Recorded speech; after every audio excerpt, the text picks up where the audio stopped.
My girlfriend said, "I need you to wait while I decide between you and Thorne." I replied, "Okay," promised I would, then packed while she slept and vanished by morning. Months later, she cornered me at a wedding. I'm writing this from my buddy's couch at 2 a.m. because I can't sleep, and honestly, I need to process what just happened. My girlfriend Serafina and I have been together for 4 years. 4 years. We met in college, started dating senior year, moved in together after graduation. I thought we were building something real. Some context about us. I'm not the flashy type. I worked 2 jobs through college to graduate debt-free. I'm a software engineer now, steady paycheck, nothing glamorous but reliable. Serafina comes from money, not rich, but comfortable. Private school background, summer abroad programs, that kind of thing. She's charismatic, confident, the kind of person who lights up a room when she walks in. Our relationship worked because we balanced each other. I was her stability. She was my adventure. At least that's what I told myself. The first 3 years were genuinely good. But I realized looking back that I was always the one doing the heavy lifting. When she lost her first job out of college and couldn't make rent for 4 months, I covered it. Didn't complain, didn't hold it over her head, just did it because that's what partners do. When her parents went through a brutal divorce and she was falling apart, I was there every night, listening to the same stories, holding her through the crying, being her rock. She used to call me that. "You're my rock, Kyle. I don't know what I'd do without you." About 6 months ago, things started shifting. Small things at first. She'd be glued to her phone, smiling at texts she wouldn't show me. She started mentioning her ex Thorne more often. They dated in high school, broke up before college. "Thorne was always so spontaneous," she'd say. "You're reliable, but he was exciting." I ignored it. Thought it was just her reminiscing, not comparing. Our intimacy started declining. She'd make excuses about being tired, stressed, not in the mood. We went from having sex 3 or 4 times a week to maybe once every 2 weeks, and even that felt obligatory. Date nights became her scrolling Instagram while I tried to make conversation. I should have seen it coming. Hell, my best friend Marcus straight up told me 3 months ago, "Man, she's checking out. You know that, right?" I didn't want to believe it. Thursday night, we're having takeout on the couch. Her usual Thai curry, my pad CUW, and she turns to me with this expression I've never seen before. Nervous, but also excited. "Kyle, I need to talk to you about something." My stomach dropped. I knew. I fucking knew. "I'm not sure you're the man I want right now." Not, "I'm not sure about us." Not, "I need space." She said I'm not the man she wants. Present tense, right now. I put my food down. What does that mean? Thorne reached out to me a few weeks ago. Of course he did. He's been in therapy. He says he's changed, that he realized he let something special go. And She paused, looking for the right words. "I need to know if those feelings are still there. If we still have something." I felt weirdly calm, like my brain had gone into crisis mode and shut down all the emotional response systems. "So what are you saying?" "I'm asking you to wait for me. Give me a month or 2 to figure this out. To see if Thorne and I have a future, or if what we have, what you and I have, is what I really want." She wanted me to wait. To sit on the sidelines while she test drove her ex-boyfriend to see if he was a better model than me. And then, if it didn't work out, she'd come back, and I'd be here, faithful and patient, ready to be her backup plan. I looked at her sitting there on our couch, in our apartment, asking me to compete for a position I thought I'd already won 4 years ago. And you know what I said? "Okay. I'll wait." Her face lit up. Actually lit up. She hugged me, told me how mature I was being, how this proved I really loved her, how she'd make a decision as soon as possible. She went to bed early that night, texting someone, probably Thorne, with a smile I hadn't seen in months. I stayed up making a different kind of decision. See, here's what Serafina didn't understand. When you ask someone to wait while you explore other options, you've already made your choice. You've already decided they're not enough. The only question is whether they realize it too. I realized it. She never got to make her decision. I made mine. Update 1. Friday morning, Serafina left for work around 8 a.m. She kissed me on the forehead, actually kissed me, and said, Thank you for understanding. I love you for this. I waited until her car was out of the driveway. Then I called in sick to work and started packing. I took only what was mine: my clothes, my laptop, my books, my camping gear, my guitar. Left all the furniture. We'd bought most of it together, or she'd brought it from her parents' place. Left the dishes, the TV, the decorations. Didn't want anything that would give her ammunition to claim I stole from her. The only thing I took that might be considered shared was the coffee maker, and only because I'd bought it with my own money after our old one broke. Small victories.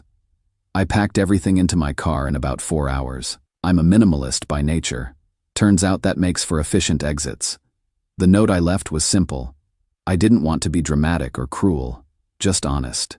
Serafina, good luck with your decision. I hope you find what you're looking for. Kale, left it on the kitchen counter with my keys to the apartment. Then I drove to Marcus's place. He took one look at my car packed with boxes and just said, "About fucking time, man." That was around 2 p.m. Serafina got home around 6. I know the exact timeline because that's when the calls started. The first few were confused. "Kale, where are you? Are you working late?" Then they shifted to concerned. "Babe, I'm getting worried. Call me back." Then angry. "This isn't funny. Where the fuck are you?"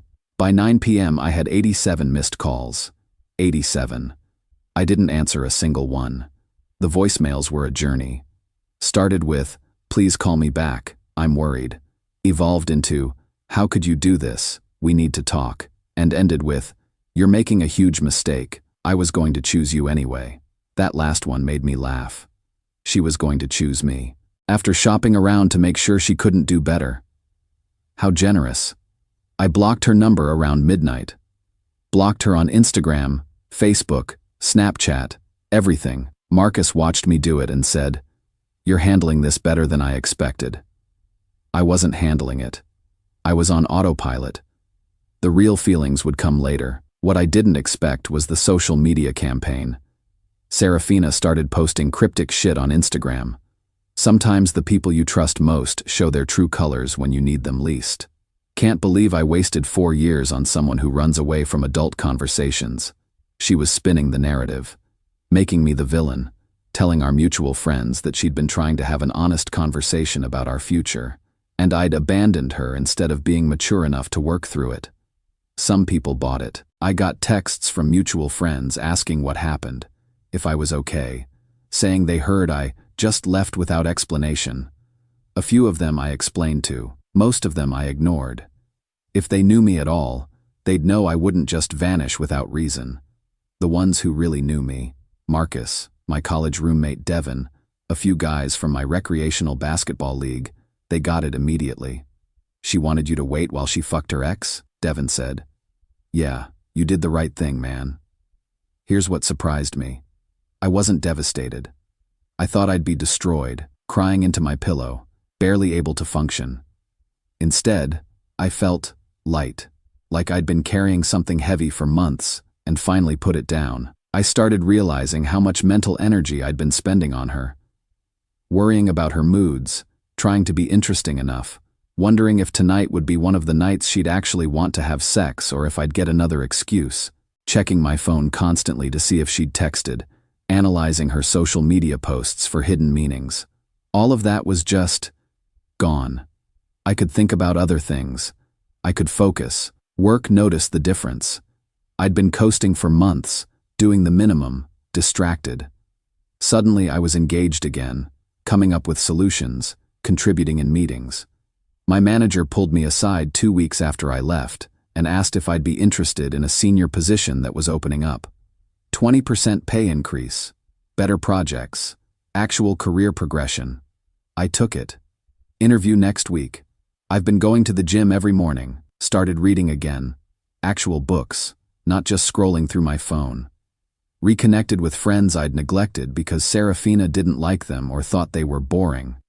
Turns out I really missed those boring people. Marcus's couch is surprisingly comfortable, but I've started looking at apartments. Studio, 1 bedroom, doesn't matter. Just something that's mine. The texts kept coming for a while, from new numbers. I'd block one, another would pop up. "We need to talk. You can't just throw away 4 years. I made a mistake. Please come back. I didn't respond to any of them. What was there to say? She'd already told me everything I needed to know when she asked me to wait. 3 months later, karma came for her in the worst way possible. Update 2. Life's been good. Great, actually. Got the promotion, moved into my own 1-bedroom in a neighborhood I actually like. It's minimalist. Couch, bed, desk, bookshelf. But it's mine.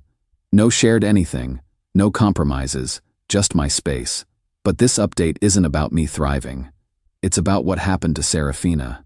I heard through the grapevine, specifically through Devon, who's still friends with one of Serafina's co-workers, that things went south with Thorne almost immediately.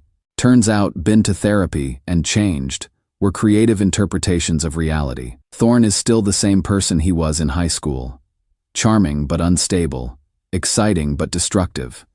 The kind of guy who's all passion and spontaneity until you're actually dependent on him. Then he becomes controlling and mean. Serafina moved in with him about 6 weeks after I left. Fast-tracked the whole thing, probably thought it was fate or destiny or whatever narrative she was selling herself. Within a month, the cracks started showing. Thorne's exciting spontaneity turned out to be impulsiveness and poor decision-making. He'd quit jobs over minor disagreements, blow money on random schemes, stay out until 3 a.m. without explanation. The therapy he'd been to was apparently 3 sessions 2 years ago that he'd stopped attending. But the worst part, and this is where I genuinely feel bad for her, he was abusive. Not just verbally, though there was plenty of that. Controlling her social media, checking her phone constantly, making her account for every minute she wasn't with him. Friends who saw them together said he'd talk down to her in public, make jokes at her expense, criticize her appearance. Devon told me there were bruises. She tried to hide them, but people noticed. She lost her job. Performance issues, too many missed days, showing up late. Her manager apparently tried to help, offered her resources, but she was too embarrassed to admit what was happening. They let her go 3 months after she moved in with Thorne. Thorne had convinced her to lend him money for a business venture. Some app idea that was definitely going to make millions. Surprise. It didn't. Her savings, the money I'd helped her build up during our relationship, gone. The breaking point came last month. Huge fight. Neighbors called the police. Thorne kicked her out. Just threw her stuff in garbage bags and put it on the curb. Told her she was dragging him down, and he needed space to focus on his projects. She ended up crashing with friends, but after a few weeks of that, people got tired of the drama. She's been bouncing around, staying with different people, wearing out her welcome everywhere. That's when the emails started. First one was 3 weeks ago. Long, rambling, admitting Thorne was toxic and not who she thought he was. Saying she made a terrible mistake and needed her rock back. I didn't respond. Second email was more desperate. Details about the abuse, how he'd hit her during their last fight, how she was scared and alone and had nowhere to go, asking if she could just stay with me temporarily while she got back on her feet. I felt bad about the abuse. Genuinely, nobody deserves that. But I also knew that wasn't my problem to solve anymore. I'm not her safety net. I'm not her backup plan. I'm not her rock. I didn't respond. Third email got angry. Accused me of never really loving her because if I did, I'd help her now. Said I was cruel for abandoning her when she needed me most. That I was punishing her for being honest about her feelings. Still didn't respond. Then the calls started from burner numbers. I'd answer thinking it was a work call or something, hear her voice, and hang up immediately. Sometimes she'd leave voicemails crying, sometimes yelling, sometimes both. Last week, she showed up at Marcus's place. How she got the address, I don't know. I wasn't there. I'd moved out months ago, but Marcus told me she demanded to see me, said it was an emergency, that she just needed to talk. Marcus, bless him, told her I didn't live there and shut the door. Her family started getting involved too. Her mom sent me this guilt-trippy email about the old days and young love and how Serafina was going through a hard time and needed support from people who care about her. Her brother left me a voicemail that was borderline threatening, something about how I'd better call his sister back, and he knew where I worked. I forwarded that one to the police, got a case number. Nothing came of it. but it's documented now. Here's the thing that stuck with me through all of this. Not once in any email, any voicemail, any message through mutual friends, did Serafina actually apologize for asking me to wait while she tried out her ex.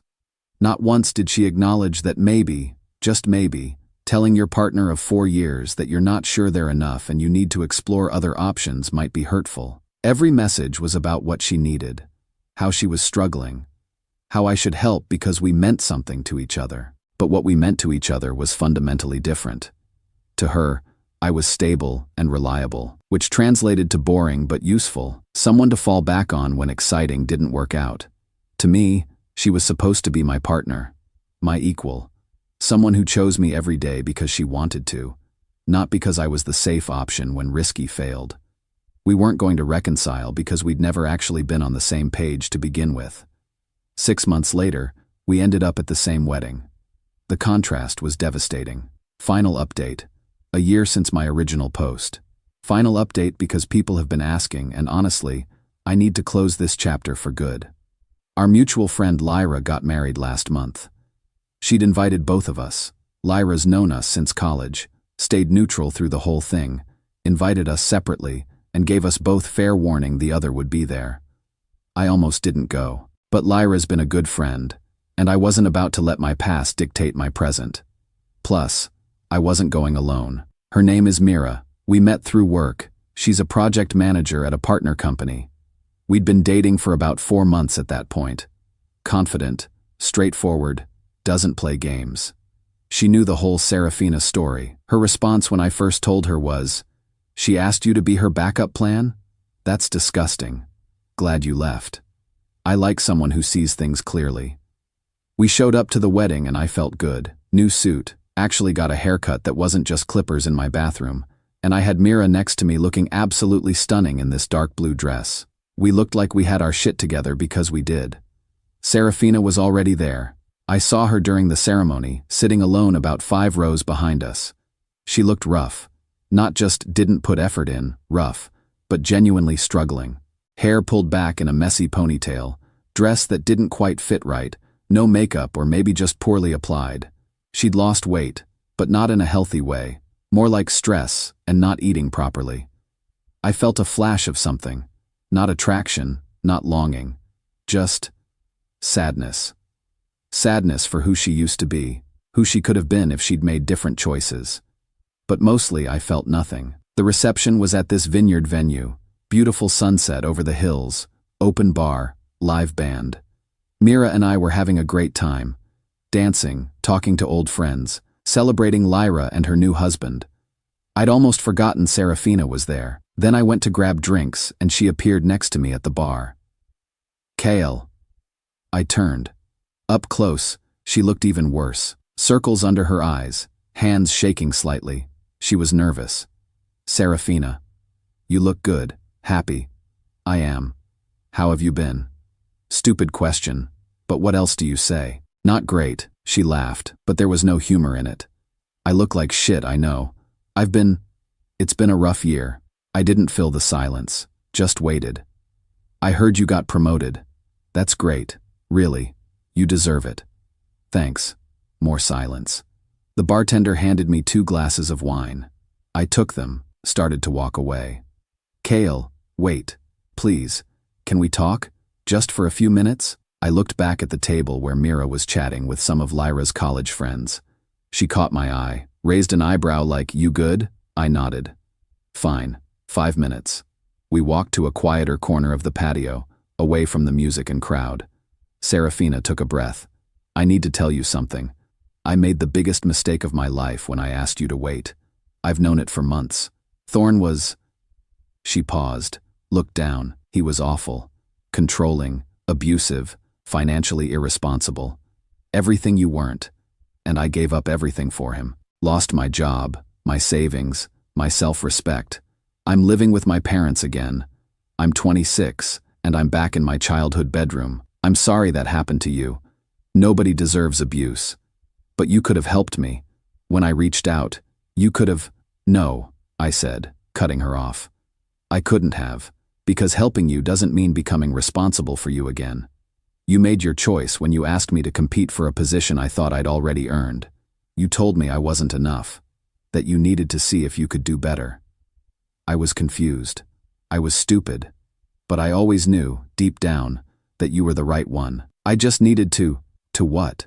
Test drive the alternative? Make sure you weren't settling? I shook my head. Serafina, you asked me to wait while you decided if I was worth your time. Well, I waited. I waited for me, built something better, built a life where I'm not someone's backup plan or safety net or rock to lean on when the fun option doesn't work out. Her eyes were filling with tears. Please, I'm asking for another chance. To start over. To show you I've learned from this. And this is the part I'd been rehearsing in my head for months, even though I didn't know if I'd ever get to say it. You said you needed time to decide between me and Thorne. You said I should wait while you figured it out. Remember? She nodded. Well, I waited. And I made a decision too. You're not part of this life anymore. Your choice is irrelevant now because I've already made mine, and my choice is to keep building something with someone who chose me first, not as a consolation prize. Kyle, you can't just forget 4 years. You were ready to toss them away for a thrill. You don't get to pull them back out now that the thrill didn't work out. She reached for my arm. Please. I love you. I always loved you. I stepped back. No, you loved the idea of me as your safety net. There's a difference. People were starting to look over. Her voice had gotten louder, more desperate. I can't just let you walk away. Not again. You already did. A year ago. I'm just respecting your decision. I walked back to the table. Mira stood up as I approached. Everything okay? Yeah, everything's fine. Let's dance. I didn't look back to see if Serafina was still standing there. Didn't matter. 6 months after the wedding, things continued getting better. Mira and I moved in together. Got a 2-bedroom in the city, nothing fancy but ours. We adopted a cat named Murphy who's currently asleep on my laptop keyboard, which is why there might be typos in this. I proposed to Mira last month. She said yes. We're planning a small ceremony next spring, just close friends and family. Simple, honest, drama-free. My career's going well. 2 more promotions since we last spoke. Leading a team now. Mira got promoted too.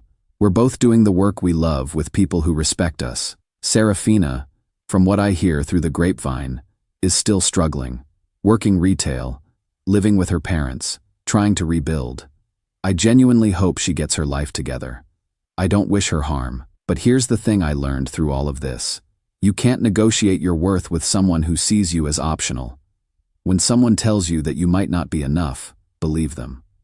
Don't stick around hoping to change their mind. Don't wait to be chosen when you should be demanding to be chosen first. The right person won't make you compete for them. They won't ask you to wait on the sidelines while they explore better options. They'll just choose you, clearly and consistently, because they recognize your value without needing to comparison shop.